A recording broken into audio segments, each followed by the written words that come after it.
অনেকেই আছে বিট খেতে পছন্দ করে না। একবার আমি যেভাবে রান্না করছি এইভাবে রান্না করে দেখো, খুব ভালো লাগবে খেতে। আমি এখানে কয়েকটা বিট নিয়ে ভালো করে ছাড়িয়ে ধুয়ে নিয়েছি, তারপরে এখানে গ্রেট করে নিয়েছি। আর নিয়েছি এখানে দুটো পাতলা করে পেঁয়াজ কেটে। আর নিয়েছি মটরশুঁটি।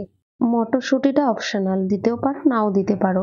তারপরে এখানে কড়াই বসিয়ে তাতে পরিমাণ মতো সর্ষের তেল দিয়ে দিলাম। তারপরে দিয়ে দিলাম দুটো শুকনো লঙ্কা, আর দিলাম কালো জিরে, আর দুটো তেজপাতা। একটু ভালো গন্ধ বেরিয়ে গেলে তারপরে কেটে রাখা পেঁয়াজগুলো দিয়ে দিলাম।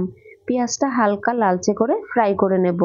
ফ্রাই করা হয়ে গেছে, তারপরে এখানে দিয়ে দিলাম গ্রেট করে রাখা বিটগুলো। সব বিটগুলো দিয়ে দিয়েছি, তারপরে ভালো করে পেঁয়াজের সঙ্গে বিটগুলো মিশিয়ে দিচ্ছি। তারপরে এখানে দিয়ে দিলাম স্বাদ মতো নুন, আর দিয়ে দিলাম দুটো কাঁচা লঙ্কা চেরা। আবারও ভালো করে নুনটা মিশিয়ে দেব, মিশিয়ে ঢেকে রাখবো। ঢেকে অন্তত 5 মিনিট রান্না করে নেব। তারপরে ঢাকনাটা মাঝে মাঝে তুলে নাড়িয়ে দেব যাতে নিচে লেগে না পড়ে। তারপরে এখানে দিয়ে দিলাম যে মটরশুঁটিগুলো রেখেছি, সেই মটরশুঁটিটা দিয়ে আবারও ভালো করে মিশিয়ে দিলাম। এবারে রান্না করে নেব যতক্ষণে না যে জল ভাবটা রয়েছে সেটা শুকিয়ে যায়। আর মাঝে মাঝে একটু নাড়িয়ে দিতে হবে। এই রেসিপিটা একবার বাড়িতে বানিয়ে দেখো, যে বিট খেতে পছন্দ না করে সেও খুব পছন্দ করবে। এটা রুটির সঙ্গে, ভাতের সঙ্গে খুবই ভালো লাগে খেতে।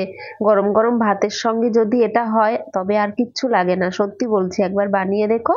তারপরে এখানে সামান্য চিনি দিলাম, কারণ বিটটা তো একটু মিষ্টি হয়, তাই সামান্য চিনি দিয়ে ভালো করে বিটের সঙ্গে মিশিয়ে দিয়েছি। জলটা আমি একদমই শুকিয়ে নিয়েছি, আর জলটা যত শুকিয়ে নেবে তত এর টেস্টটা আরো বেড়ে যায়। তারপরে আমি এখানে কেটে রাখা ধনেপাতা কুচি দিয়ে দিলাম। ধনেপাতাটা দিয়ে ভালো করে মিশিয়ে নিলেই রেডি হয়ে যাবে আমাদের বিট ভাজা। রেডি হয়ে গেছে, এবার নামিয়ে নিচ্ছি। রেসিপিটা তোমাদের কেমন লাগলো আমাকে কমেন্ট করে জানিও। তাহলে এখানেই ভিডিওটা শেষ করছি। আবার দেখা হবে নতুন কোনো রেসিপিতে। সবাই ভালো থেকো, সুস্থ থেকো।